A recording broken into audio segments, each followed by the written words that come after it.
Welcome to The Seed. If you're running an e-commerce store right now, well, I want you to think about something. Yeah, think about the primary emotion that dictates your daily operations. Right, exactly. Like maybe you're driving right now, or maybe you're just sitting at your desk staring at a Shopify dashboard. We've all been there. Oh, totally. And for most merchants we talk to, that emotion is just this low-level, constant anxiety. It's exhausting because you're constantly watching your customer acquisition cost, your CAC, just climb higher and higher every single quarter. And you're staring at your Meta Ads Manager, trying to figure out why your return on ad spend has completely cratered. Yeah, you're terrified of the next algorithm update. Exactly. And so to fight back, you deploy the standard playbook, right? You know the one. The spin-to-win pop-up wheel. Yes, the pop-up wheel on the homepage. You offer like a 15% discount if they give you their email address. And then you immediately hit them with a massive automated discount ladder if they abandon their cart. It's just this world of constant, high-friction, deeply conditional transactions.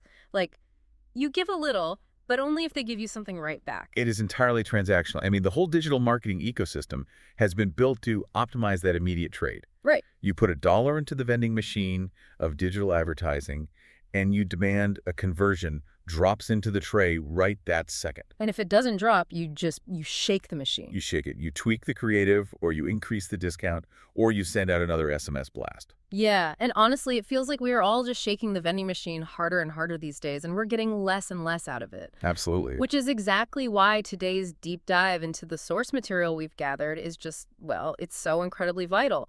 We're looking at a behavioral mechanism that completely upends the standard e-commerce playbook. It's a fascinating concept. We're pulling this from a thesis called the generosity paradox. And the fundamental premise of this paradox goes against, almost every instinct a modern growth marketer has. It really does. Yeah. The core idea is basically this: giving something of value without attaching any condition to it whatsoever tends to produce drastically stronger, more profitable relationships than any negotiated exchange. And resilient relationships, too. Right. Far more resilient than a standard trade. But, that sounds incredibly counterintuitive. Oh, it sounds completely naive, especially to an operator who has been trained to track every single click and attribute every single dollar of revenue. Yeah, because the idea of unconditional giving, of extending value into the marketplace without an explicit way to claw back a return, it just sounds like charity. Right. But what the data and the behavioral psychology show us here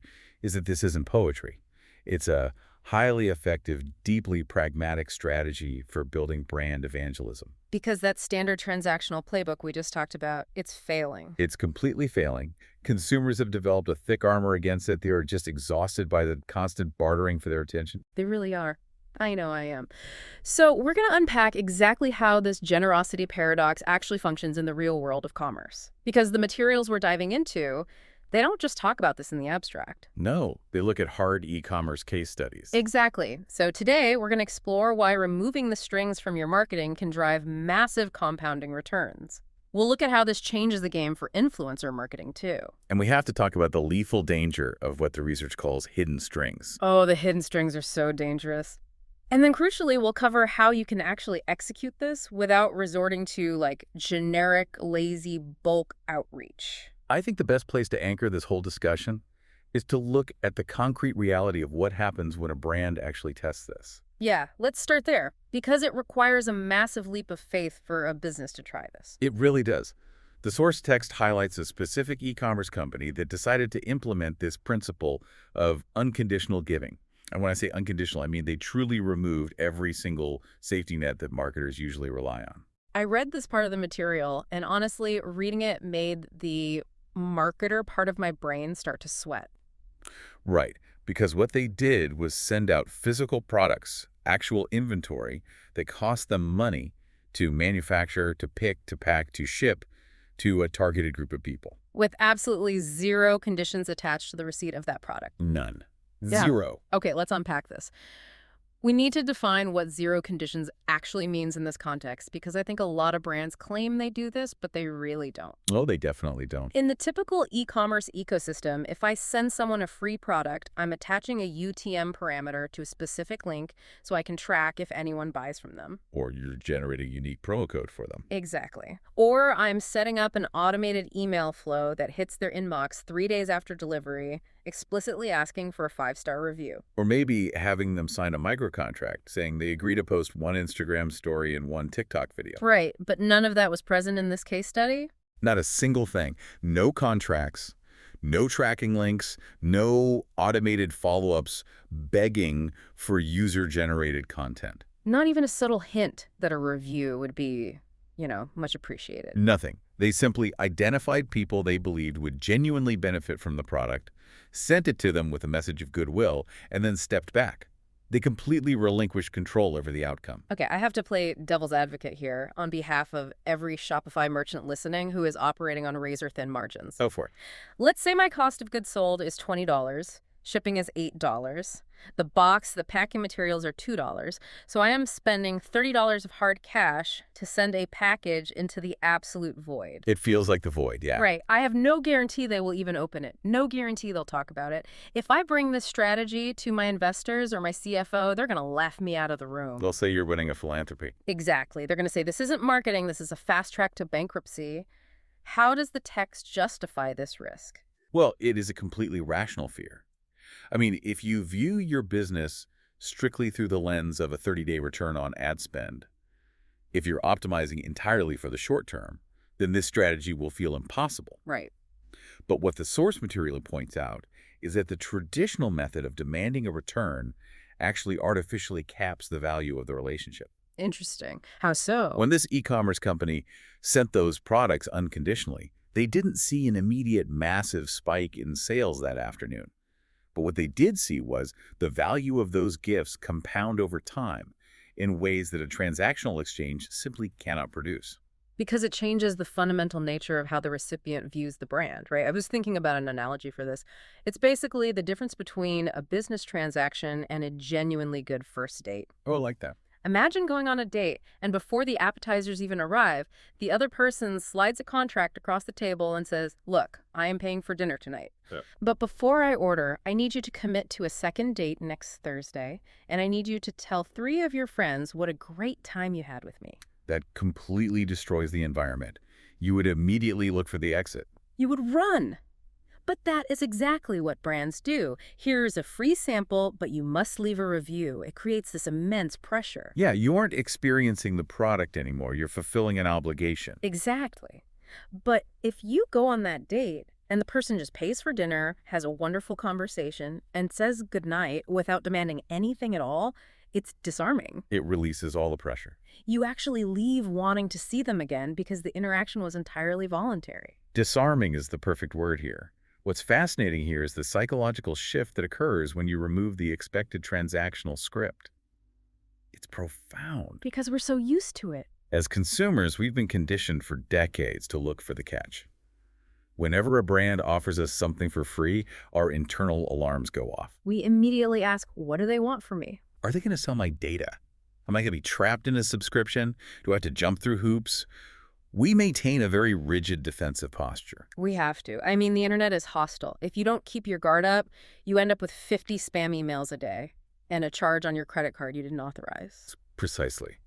So when a brand actually breaches that expectation, when they provide genuine value and there truly is no catch, the recipient experiences a moment of cognitive dissonance. And then what? It's followed by a profound dropping of that defensive posture. And this is where the magic happens for the e-commerce company in the case study.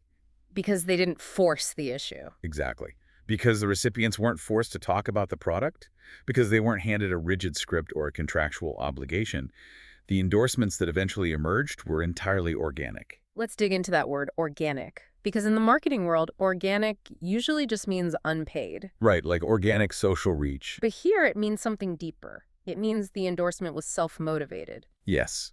The recipients of these unconditional gifts eventually talked about the products to their networks, but they did it specifically, personally and with a level of credibility that you simply cannot buy. It's so much more authentic. When reciprocity is triggered by an obvious transaction, it produces what the text brilliantly calls grudging compliance. Grudging compliance. I love that phrase. It perfectly describes how I feel when I get those leave a review for 10% off emails. You do it, but you're not happy about it. Right, I'll do it because I want the 10% off my next order of dog food, but I'm slightly annoyed that I have to do chores for the brand. I'll write the most generic review possible, like, great product, works well. And then you move on. I hit submit, I get my code, and our ledger is balanced. I don't feel any lingering warmth toward the brand. I just feel like I successfully executed a trade. Exactly. The relationship is terminated the moment the transaction is complete. But when reciprocity is triggered by genuine generosity, it produces warm, voluntary return behavior. So they actually want to help you. Right. The person doesn't feel like they're settling a debt. Yeah. They feel like they're actively contributing to a relationship. They want to see you succeed. And you can hear that in their endorsement. Oh, absolutely. Because their endorsement is voluntary, their enthusiasm is palpable. Their friends, their followers, their family members can hear the difference in their voice. It's the difference between reading a hostage statement and sharing a genuine discovery. Which is the holy grail, having customers who actively root for you. And if we take this mechanism, this idea that unconditional giving bypasses the defensive posture and creates genuine advocacy, and we apply it to professional amplifiers, the math gets really interesting. It changes everything. I want to shift our focus to how this exact dynamic plays out with influencers, because every single merchant listening to this has tried to crack the influencer marketing code. Oh, it's usually the second or third largest line item on their marketing budget, right after Meta and Google Ads. And for many brands, it is the most frustrating line item. The traditional influencer marketing model is highly commoditized and incredibly rigid. It's a nightmare of negotiations. Truly. You're haggling over the cost of a single Instagram reel. You're drafting these exhausting multi-page creative briefs telling them exactly what to say. Make sure you hold the bottle in your right hand. Yes. Make sure the logo is facing the camera. You must mention these 3 key ingredients within the first 7 seconds to optimize for retention. Do not use any other brands in the background. It's stifling. You're treating a human being with a specific creative voice like a programmable billboard. And audiences are not stupid. They recognize a programmable billboard immediately.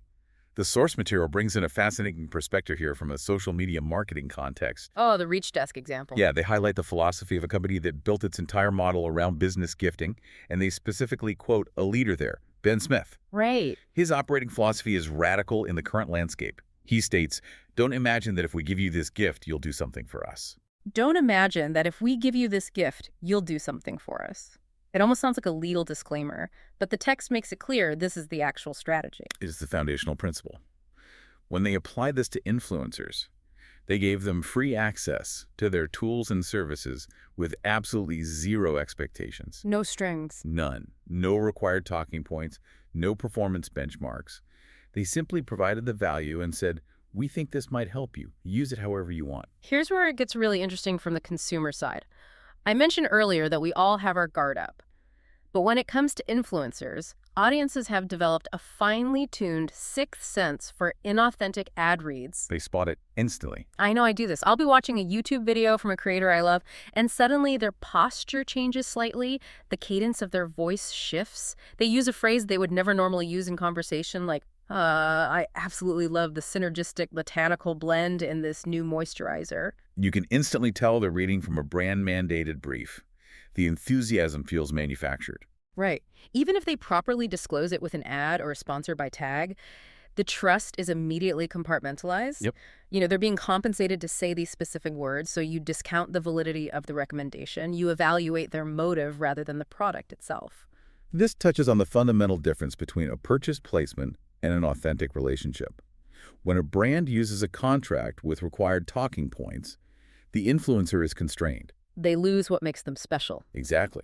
Their natural enthusiasm, their weird quirks, the specific way they relate to their audience, the very things that made them influential in the first place, are managed and boxed in by the brand's legal and marketing teams. And the audience feels that absence. They notice that the influencer's authentic voice has vanished. As the text notes, the brand hasn't actually leveraged the influencer's trust with their audience. They have merely purchased a temporary placement on their feed. It's renting attention instead of building equity. But when the giving is unconditional, what happens to the influencer's behavior?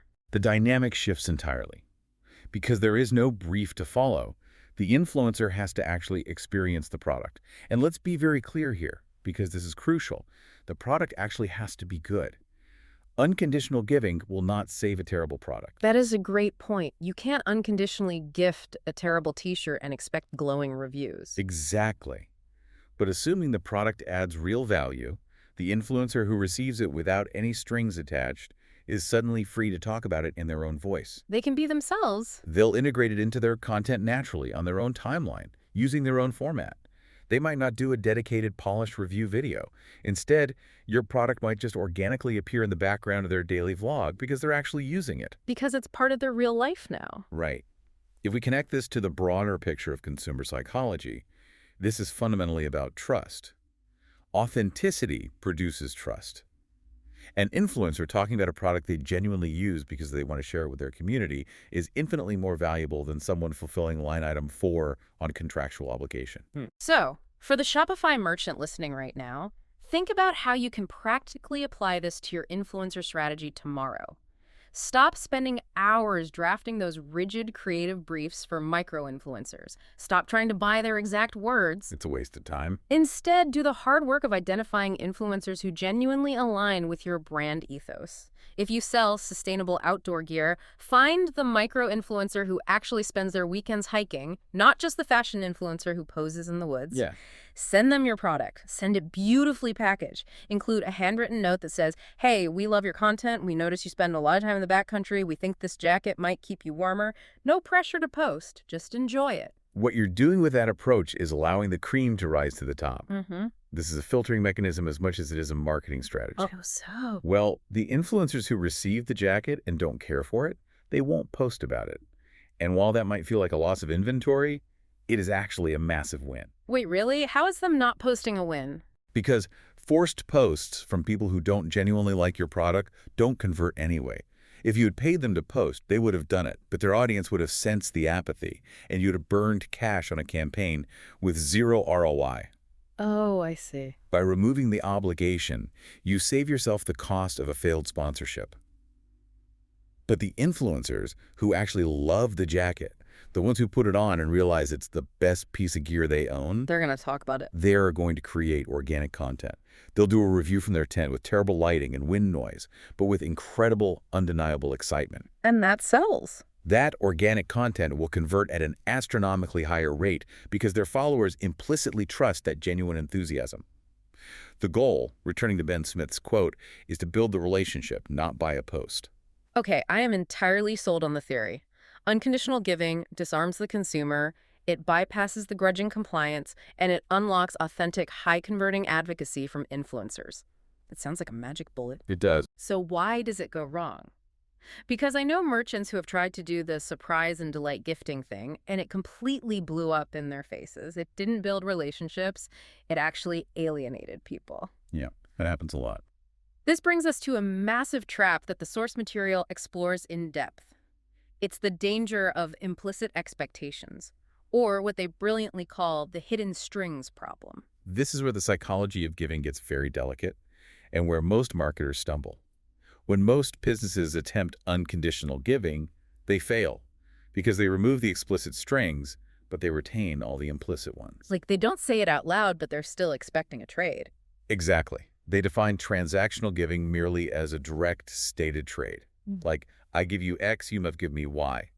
And we know transactional giving often fails to build loyalty because it signals that the other person matters to you merely instrumentally. Instrumental value.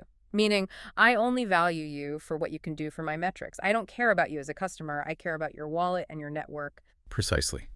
You're signaling that the relationship is worth exactly the value of the trade, no more, no less. So marketers think, okay, I won't make a direct trade. I'll just give the gift and not ask for anything. But the hidden strings remain. I really want to dissect this because I think a lot of us are guilty of this without realizing it. What exactly do hidden strings look like in the wild? How do we know if we've accidentally attached them to our giving? The source material paints a very clear, almost uncomfortable picture of this behavior. You give the gift or you send the resource. You don't ask for anything in that exact moment. Okay. But then you wait. You hover. You follow up a week later with what sales teams call a soft ask. Oh, You no. might say, hey, just making sure you got the package. By the way, we have a big launch coming up. Or you mention the gift in your next interaction just to gently remind them of the favor you did for them. Oh, wow. It's the emotional equivalent of keeping a ledger. Yes. In the e-commerce world, it looks like this. You send a free product with no explicit strings, but internally, you tag that customer in your CRM system. You aggressively track whether that specific person posted on social media about the product. Right, you're monitoring them. You track if their lifetime value increased over the next 90 days. Mm-hmm. And crucially, you judge the success or failure of the relationship entirely based on those tracking metrics. It's so manipulative when you lay it out like that. It reminds me of a specific dynamic you sometimes see in friendships. What's that? Imagine you have a friend who insists on paying for a very expensive dinner. You try to split the bill, but they say, no, no, absolutely not. I got this. My treat. Don't even worry about it. Sure. And in that moment, you feel great. You feel valued and loved. But then over the next month, that friend brings up the dinner 3 different times, like, hey, could you help me move this weekend? I know it's a lot to ask, but remember, I did buy you that crazy expensive sushi. Oh, that is the worst. Or, hey, can I borrow your truck? I did get dinner last week. The realization you have in that moment is sickening. It really is. Suddenly you realize that dinner wasn't a gift at all. It was a loan. And it was a loan with a terrible, ambiguous interest rate. You actually wish they had just let you pay for your half of the sushi because the debt feels gross. The debt feels gross. That is the exact psychological mechanism at play. We connect this back to the foundational work of Robert Cialdini on influence and reciprocity. We know that reciprocity is one of the most consistent drivers of human behavior. Right. When someone does something for us, we feel a deep psychological urge to return the favor. But the source material we're reviewing makes a highly critical distinction that Cialdini's initial work sometimes glosses over. Which is? Hidden strings are actually worse than purely transactional giving. Wait, really? Worse? How is giving a gift with a hidden motive worse than just bluntly demanding a trade? At least with the hidden string, they got a free gift. Because of the psychological whiplash. Let's look at the purely transactional exchange. Everything is on the table, face up. A brand says, I will give you a $20 gift card if you take this 15-minute survey. Yeah, that's clear. It is honest. It's a clean trade. As a consumer, I know exactly where I stand. I know you're treating me instrumentally, and I am actively agreeing to the terms of that instrumental trade. My guard remains up, but the transaction is fair. It's a business deal. Exactly. But hidden strings operate on deception. They create the illusion of warmth and genuine care. The brand sends the gift with a note saying, we just appreciate you. And you feel good about it. The recipient begins to feel that genuine warmth. Their defensive posture, which we talked about earlier, finally comes down. They allow themselves to feel a real human connection to the brand. And then, bam, the invoice arrives. The soft ask. The soft ask comes through. The automated email demands the review. The recipient experiences emotional whiplash. They realize there was a ledger all along, and they were manipulated into dropping their guard. That is brutal. It feels like a betrayal. It is a minor betrayal, but a betrayal nonetheless. And the text notes that this specific sequence, creating the illusion of care only to undercut it with an instrumental demand, it destroys trust faster and more thoroughly than if nothing was given at all. So you've actually done damage. You haven't just failed to build a brand evangelist. You've actively created a resentful detractor. They will remember how you made them feel foolish for trusting you. So how do we know if we've accidentally attached hidden strings? I love the ultimate test the source text provides for identifying this. It's deeply convicting for anyone in business. It really is. The test is simply this. If the other person never reciprocates in any measurable way, if they never post, if they never buy from you again, if they never refer a single friend, does that change how you feel about them or how you behave toward them in the future? That's the question. If the answer is yes, if you feel mad that they didn't post, or you feel slighted, or you immediately move them to a dead lead list, well, then your giving was never unconditional. It was a deposit expecting a withdrawal. You were acting like a bank, not a brand, building a community. And that is a very harsh reality for a lot of marketers and founders to face. Because our tools train us to be banks. Because, as we established at the beginning, our entire technological infrastructure, our CRMs, our analytics platforms, our email marketing software, is entirely built on making deposits and tracking the withdrawals. Let's challenge the listener right now on their specific email flows. If you are an e-commerce merchant, you almost certainly have an automated surprise and delight flow set up in Klaviyo or whatever email service provider you use. Almost everyone does. You have a trigger set so that when a customer places their third order, you automatically include a surprise free sample in their box, or you email them a special 20% off VIP code just to say thanks. On the surface, that feels like unconditional giving, right? You're surprising them with value. But then the automation kicks in. Yes. I want you to look at what happens next in that automated Klaviyo flow. 2 days after the tracking link shows that the surprise package was delivered, what email does the system send? Did you love your gift? Leave a review. Yep. 3 days later, another automated email. Don't forget to snap a pic and tag us on Instagram with your free gift for a chance to be featured. There's strings. If you are doing that, you just revealed the hidden strings. You just explicitly told the customer, we didn't give you a gift because we value your ongoing support. We gave you a prop so you would do free marketing labor for us. The customer feels the agenda immediately. And whatever goodwill you generated with the initial surprise instantly evaporates. It's self-sabotage, automated at scale. Which leads us perfectly into a deeper exploration of the psychological mechanics at play here. Right, because to truly eliminate those hidden strings, we have to understand the why. To truly eliminate them and resist the urge to automate the extraction of value, a merchant needs to understand exactly what happens in the recipient's brain when an offer is genuinely, entirely agenda-free. Why does this work so powerfully when done correctly? So what does this all mean for the brain? Well, the source text details 3 simultaneous mechanisms that activate when unconditional giving occurs. Okay, let's break these 3 mechanisms down because understanding the why here is the secret sauce that allows you to trust the process. The first mechanism we've already touched upon, it removes the defensive posture. In almost every professional or commercial interaction, the consumer is actively waiting for the ask. They have a script running in their head. They know exactly how a sales pitch goes. We all do. Whether they're walking onto a car lot or scrolling through a brand's Instagram feed, they are constantly evaluating motives, protecting their time, and looking for the exit. Constant vigilance. When you make a genuine no-agenda offer, it completely disrupts that pattern. It derails the script.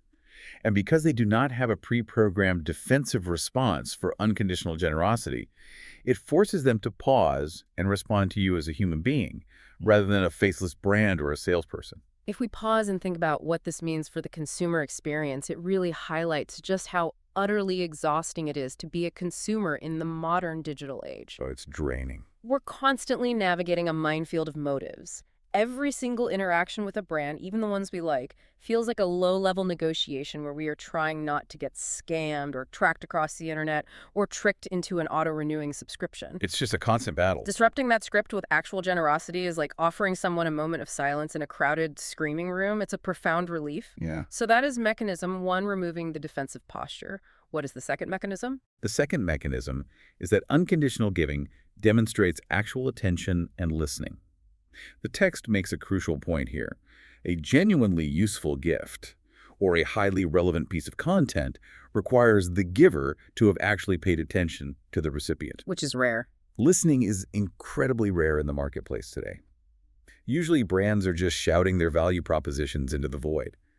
When a brand demonstrates that they have listened, that they understand a specific problem the customer has, or a specific preference they hold, it produces a feeling of being known. And people want to be known. And being known produces connection in a way that generalized mass promotional material simply never will. I see. It's the difference between a brand sending me an email that says, hey, valued customer, here are our top sellers, versus a brand saying, hey, we noticed you bought the espresso machine 6 months ago. Here is a free deep dive guide we put together on how to descale and maintain that specific machine so it lasts a decade. Exactly. One is shouting and the other is listening and providing context-specific value. And the third mechanism, which is perhaps the most practically impactful for a business trying to close sales, is that unconditional giving drastically lowers perceived neediness. Neediness. The text draws on some fascinating findings from a framework called Predictable B2B Success. It points out that offering something genuinely useful up front, without asking for anything in return seems infinitely less needy than begging for a meeting or begging for an email address or begging for a sale. Right. And neediness is one of the most universally repellent signals in any professional relationship. Oh, neediness is repellent everywhere. It's repellent in dating, it's repellent in friendships, and it is absolute poison in business. It truly is. Hmm. When you give unconditionally, you are communicating a subtext. You are communicating that you are not desperate for the outcome of this specific interaction. You are projecting abundance and confidence. You're okay whether they buy or not. Exactly. It tells the consumer that this relationship will be built on the mutual exchange of value, not on high-pressure tactics. And that quiet, self-assured confidence is highly unattractive to buyers. Think about the aggressive tactics we see constantly in e-commerce that absolutely scream neediness. It is rampant. Oh, everywhere. You land on a website, and before the page even finishes loading, before you can even see what the company actually sells, a massive screen-blocking pop-up appears. Wait, don't leave. Give us your email for 10% off. It's so aggressive. Then you close that and you see a flashing countdown timer at the top of the screen. Only 4 minutes left to claim your offer. You add something to your cart just to see the shipping cost, and 3 hours later you get an urgent SMS blast. Hey, you left something behind. Complete your purchase now. It feels desperate. It is so desperate. It feels like a salesperson physically grabbing your arm and blocking the door as you try to walk out of the store. It triggers a fight-or-flight response. It really does. Giving unconditionally is the exact antidote to that desperation. It is sending that genuinely helpful styling guide for the jacket they just bought without including a buy the matching pants button. It is projecting a quiet, attractive brand confidence that naturally draws customers in because they want to associate with a brand that has that level of security and class. But this brings us to a massive operational hurdle. It is the core dilemma for any growing business, which we need to explore deeply. Specificity, personalization, and the failure of mass outreach. Because you can't scale that easily. Exactly. If the power of this mechanism relies heavily on mechanism number 2, demonstrating actual attention and genuine care, how on earth do you execute that as a business? Can genuine care be automated? That is the million-dollar question, isn't it? Because in e-commerce, the moment you try to automate care, it usually stops being caring. It becomes a mail merge field. Hello, first name. We deeply care about you. Precisely. And the source material anticipates this challenge. It explores 2 major failure modes that companies fall into when they try to scale generosity. The first failure mode is what they call performative giving. What's that? This is when the giving is done publicly or in a way that ensures everyone, not just the recipient, knows exactly how generous the giver is being. Oh, I know exactly what this is. This is the classic LinkedIn post phenomenon. Yes, I just bought coffee for the person behind me in line who looked like they were having a hard day. Here is a 500-word essay on empathy and B2B leadership. It makes my skin crawl. Because it makes the giver the entire focus of the transaction. The person who received the coffee is just a prop in the giver's personal branding campaign. Exactly. Genuine unconditional giving is quiet. The value lands securely with the other person, not on your social media feed. It doesn't require an audience. The second failure mode is even more common in e-commerce undifferentiated giving. This is the mass gifting campaign. The generic discount code sent to a list of 50,000 people. The bulk email outreach with a personalized tag that just inserts the first name and maybe the company name. It's basically spam.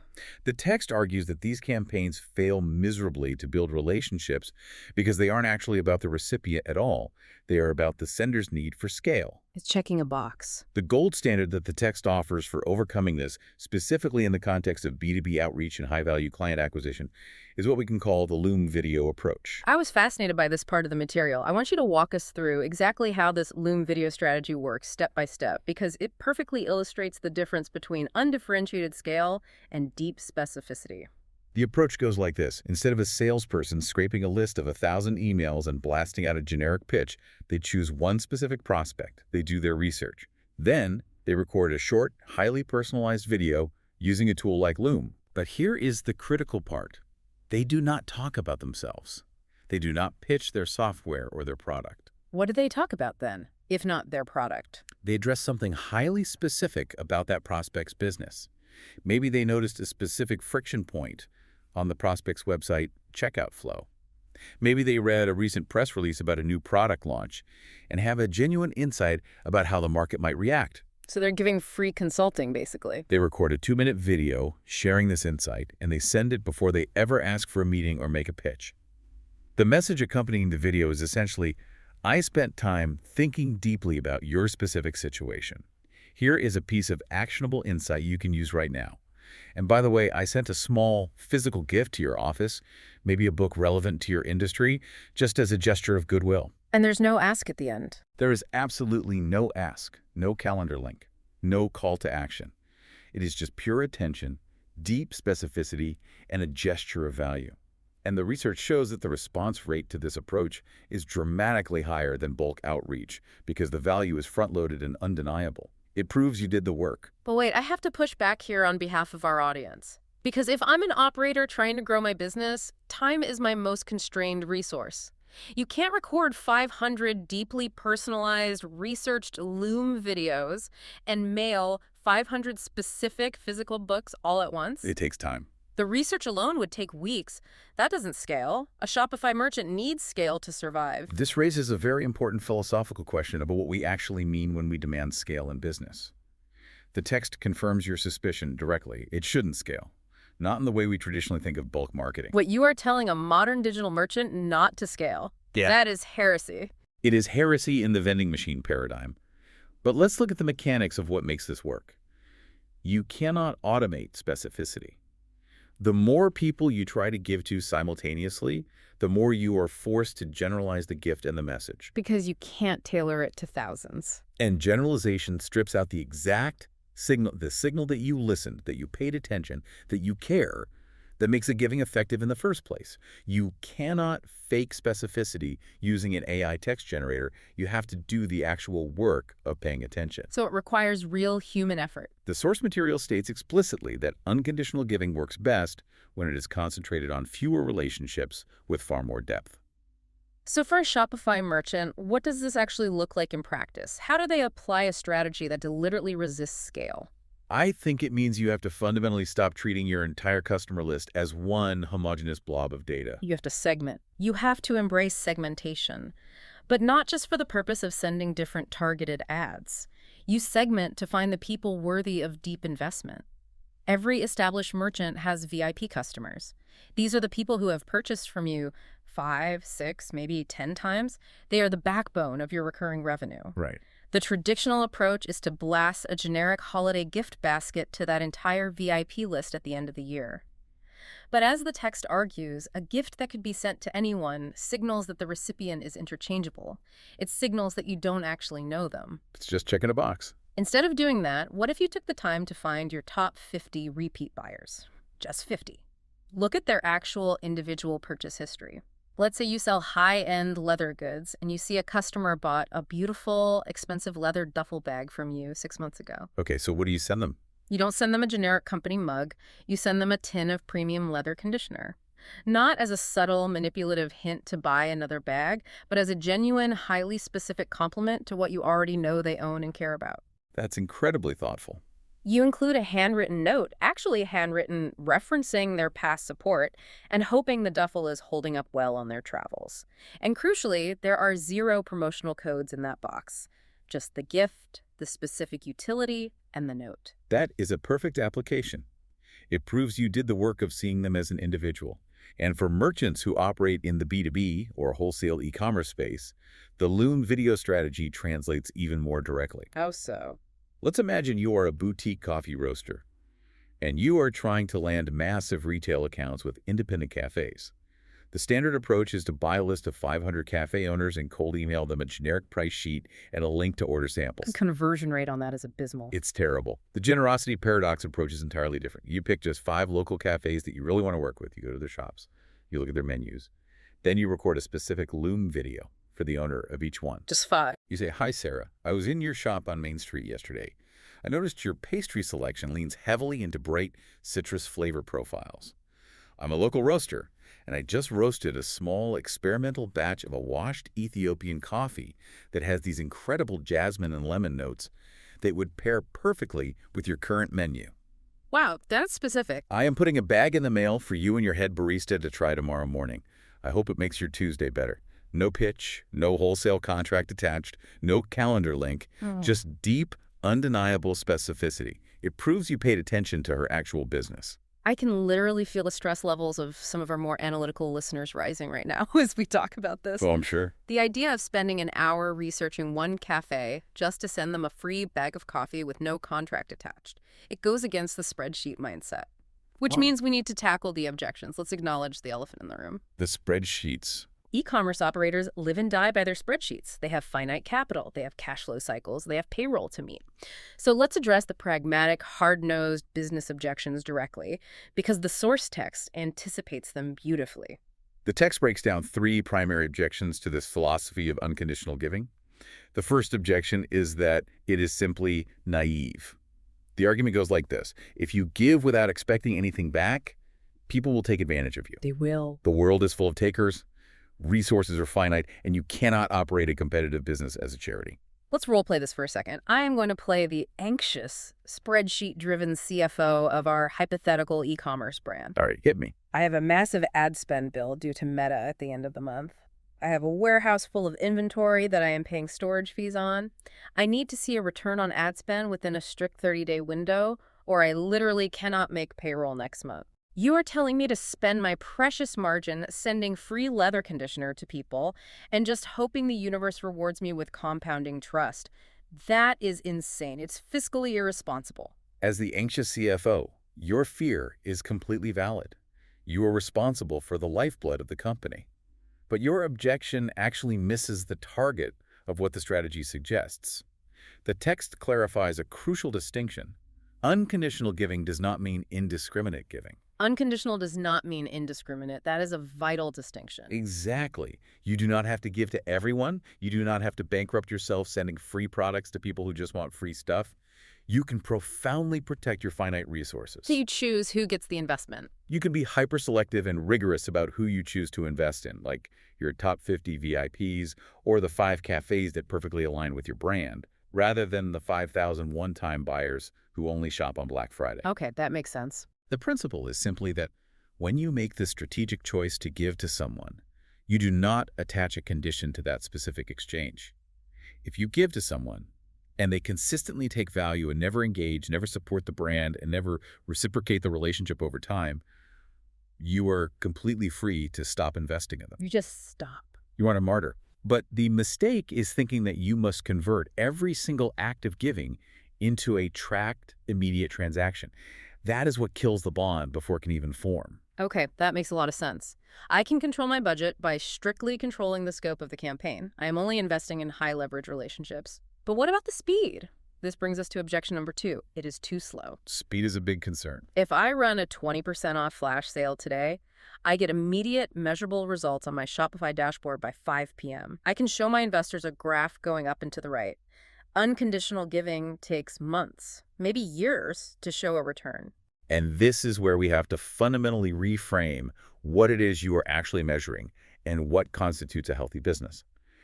If you are optimizing purely for short-term conversion, if your only goal is a spike in revenue today, then yes, transactional giving and deep discounts will always win in the short term. Right. But you are measuring the wrong thing. You are measuring a momentary conversion event versus long-term relationship durability. Right. The source text points out a fatal flaw in the transactional approach. It produces a temporary spike, but it completely fails to produce loyalty that can survive adversity.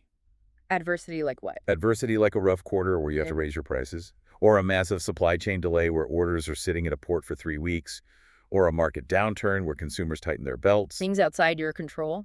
If your relationship is built entirely on being the cheapest option or the one with the best discount code, the moment a competitor offers 25% off, your customer is gone. They have no reason to stay. The e-commerce company that tests unconditional giving didn't see an immediate ROAS spike, but they watched the value compound over months and years, creating a bedrock of stability that does not show up in a 30-day performance report. Let's translate this directly into the metrics that e-commerce operators stare at all day long.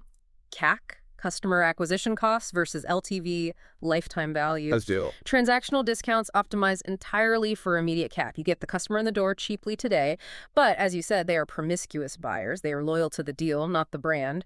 Unconditional giving, on the other hand, optimizes for a massive multi-year LTV. And even better, it generates organic, passionate referrals. If a VIP customer feels deeply valued, they tell 5 friends. Those 5 friends buy. What was the CAC for those 5 new customers? It was zero. It was zero. Yeah. $0 paid to Meta or Google. Eventually, this strategy drives your blended CAC down to sustainable levels because the nodes in your customer network are doing the acquisition for you. It is a longer horizon, absolutely. But the ceiling is infinitely higher than playing the discount game. That is exactly the math behind the paradox. And the third objection the text addresses is more psychological than financial. It is the feeling that unconditional giving, especially when it is highly personalized, can feel presumptuous. How so? Like, who am I to send a hyper-specific researched gift to the CEO of a major retail chain unprompted? Won't they think it's weird? Yes. The imposter syndrome kicks in hard here. They're going to think I'm a creep for noticing what they posted on LinkedIn or analyzing their menu. But the text reframes this brilliantly. A generic gift is what is actually presumptuous. Wait, really? A generic gift? Think about it. When you send a generic mass-produced widget to a busy executive with a note asking for a meeting, you are presuming that your undifferentiated product is worth 15 minutes of their highly valuable time. You are presuming they care. Ah, I see. But a hyper-specific, well-researched offer is almost never read as presumptuous. It is read as respectful care. It shows that you value their time and their specific business enough to do your homework before entering their orbit. You aren't guessing what they need. You observed what they need. As the text summarizes so perfectly, specificity cures presumptuousness. Specificity cures presumptuousness. That is a principle every salesperson should write on a Post-it note and stick to their monitor. So powerful. So let's move from these short-term anxieties and objections to the ultimate long-term reward. I want to talk about the compounding effect and specifically how this applies to existing relationships. Because so far, we have focused heavily on acquisition and influencers. Getting new people. Right, but what happens when you apply this generosity paradox to the people who already know and buy from your brand? The compounding effect we are discussing here is not just a poetic metaphor. It is a structural reality of human networks. Every genuine, unconditional act of giving produces a small, incremental increase in trust and goodwill within a relationship. And that builds over time. That accumulated trust does several things.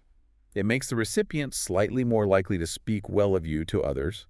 It makes them more likely to give you the benefit of the doubt when things inevitably go wrong. And it makes them more likely to bring other high-value people into your orbit. It's a network effect. And each of those new connections becomes a candidate for more giving. The network grows through reputation and mutual support, not through aggressive top-down outreach. I have an analogy for this that I think really visualizes the difference in effort. Transactional networking or transactional marketing is like running on a treadmill. You only move forward as long as you keep sweating. That's a great way to put it. As long as you keep spending money on ads, as long as you keep handing out discount codes, as long as you keep blasting your email list, the machine runs. Right. But the absolute moment you stop sweating, the moment you cut the ad budget, the machine stops instantly. You eventually plateau because the sheer maintenance effort required to keep the treadmill running exceeds the returns you are getting. It's exhausting. But unconditional giving is like planting an orchard. It takes time for the roots to set. You have to tend to the soil, you have to water the trees, and you have to do it for a long time without seeing a single piece of fruit. But eventually, the orchard reaches a tipping point. The roots grow deep, and it begins to feed you continuously, year after year, with minimal maintenance. The network becomes self-sustaining. That is a perfect encapsulation of the two paradigms. And where this orchard analogy is most relevant, and where companies fail most often, is with their existing relationships. The text highlights a very common, very destructive pitfall. We tend to give the most when we want something, and we give the least when the relationship is stable. Oh, that stings. It is so true, both in business and in life. It is entirely human, but it is bad business. Think about a stable client, a reliable vendor, or a repeat customer who buys your product every 3 months. Because they are stable, we ignore them.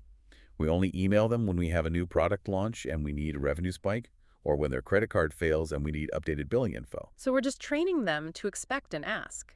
Without realizing it, we accidentally train them to associate our name in their inbox with an incoming ask.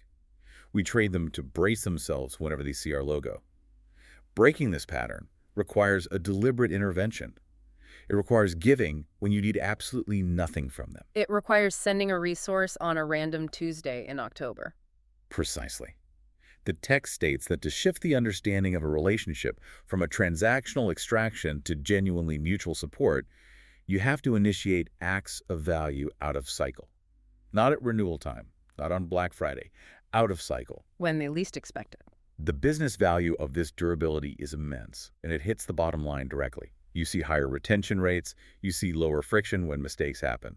You might even secure better terms with your vendors because they actually like working with you.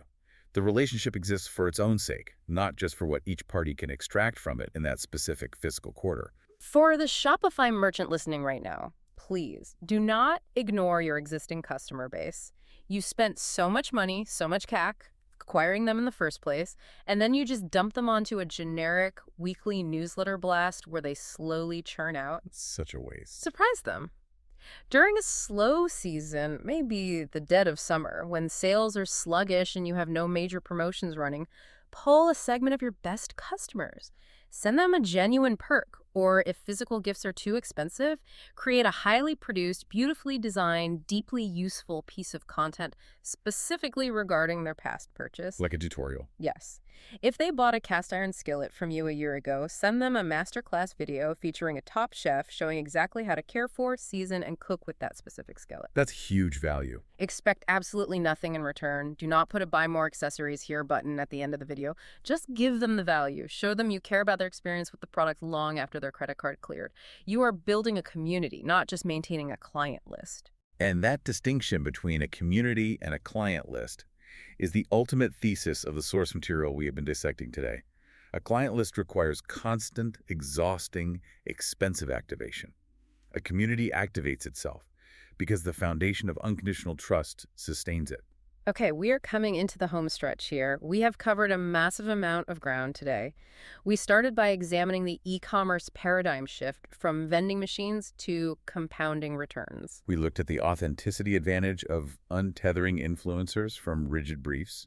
We dissected the lethal trap of hidden strings and the whiplash of deceptive giving. We explored the psychological mechanics of disarming the buyer and projecting quiet confidence. We broke down how to scale specificity through strategies like the Loom video, we challenged the spreadsheet mindset, and we finally looked at how to plant an orchard with your existing relationships. It's a lot to process. Now, we need to bring this deep dive to a highly practical, actionable conclusion for your immediate week ahead. You've heard the theory, you understand the psychology. What do you do on Monday morning? The source material leaves us with a very clear, philosophical, but practical starting point. It advises a fundamental shift in the default question you ask yourself as an operator, as a founder, or as a marketer. Okay, what's the question? The default question we are all trained by the industry to ask is, what do I need from this person?